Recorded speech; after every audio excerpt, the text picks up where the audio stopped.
अस्सलाम वालेकुम।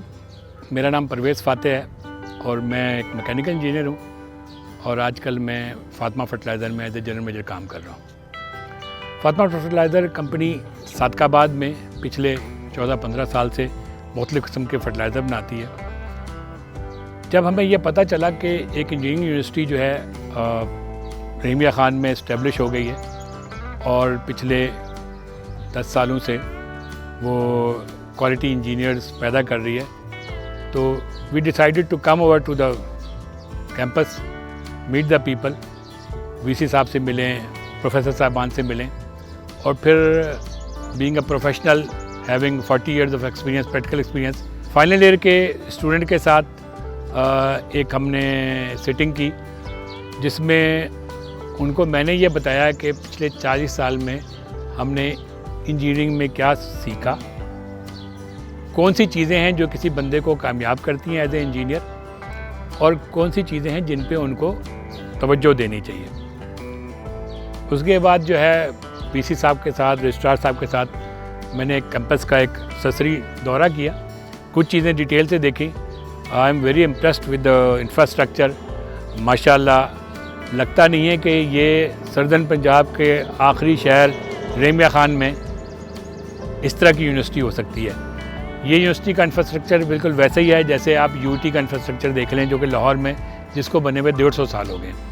तो it speaks high of all those people जिन्होंने ये कंसीव किया, जिन्होंने इसकी बुनियाद डाली, जो इनको यहाँ तक लेके आए और अब जो इसको नर्चर कर रहे हैं, जो इसको फाइनल भेज रहे हैं, इसको आगे लेके चल रहे हैं। फिर मैंने फाइनल ईयर की जो और थर्ड ईयर की जो बच्चियां थी उनसे भी एक कनेक्ट किया। इंडस्ट्री में हमें मसला ये आ रहा है कि बच्चियां जो हैं वो इंजीनियरिंग एक तो कम पढ़ती हैं और इंजीनियरिंग पढ़ लें तो इंडस्ट्री की तरफ नहीं आती हैं।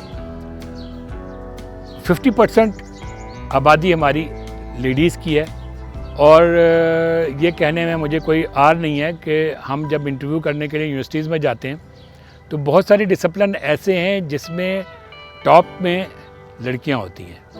अगर आप केमिकल इंजीनियरिंग की बात करें तो टॉप में लड़कियां होती हैं, आप इलेक्ट्रॉनिक्स की बात करें तो टॉप में लड़कियां होती हैं। और अगर आप उन बच्चियों को ना लें तो इसका मतलब है कि आप क्रीम को छोड़ के आ रहे हैं और ये एक डबल एज सोर्ड है। बच्चियों को ले लें तो जो मेरा तजर्बा है इतना पुराना, मैं 10 साल से जनरल मैनेजर हूँ मुख्तलिफ प्लांट पे, कि बच्चियों का जो स्टे है, जो उनकी प्रोफेशनल लाइफ है, वो मैक्सिमम 4 से 5 साल है।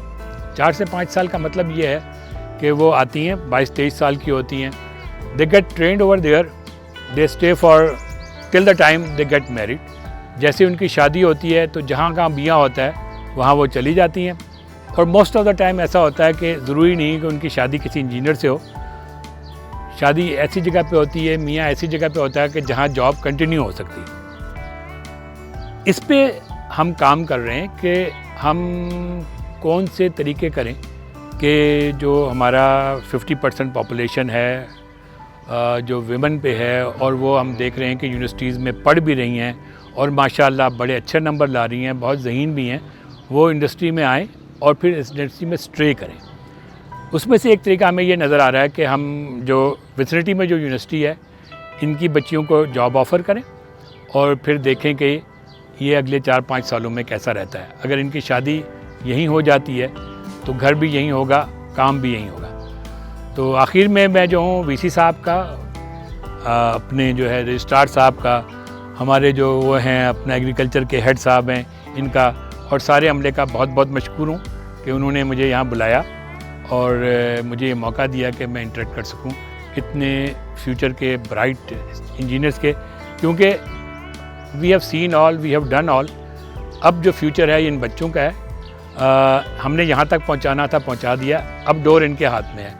क्योंकि ज़िंदगी जो है ना ये एक रिले रेस है, एक जो जनरेशन है वो बैटन दूसरों को पकड़ाती है। तो अब हमारा टाइम ख़त्म होने को आया, हमने ये बैटन जो है आने वालों को पकड़ाना है और यही बच्चे हैं यहाँ से। तो अल्लाह ताला से ये दुआ है कि इस यूनिवर्सिटी को इसी तरह से परवान चढ़ाए, इसके बच्चे जो हैं वो कामयाब हों, इनके टीचर्स जो हैं इनके लिए सदका जारिया बने। आखिर में जो है मेरे बच्चे बच्चियों के लिए एक पैगाम है। पैगाम यह है कि फ़हमीदा रियाज़ ने एक